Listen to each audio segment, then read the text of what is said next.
This is an example of a student project using our EMB system to measure the stiffness coefficient of a spring.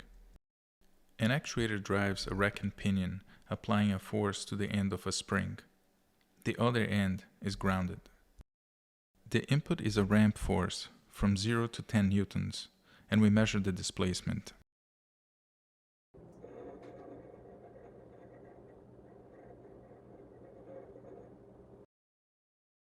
To get the stiffness coefficient, we fit the line to the curve. We now repeat the test 2 more times.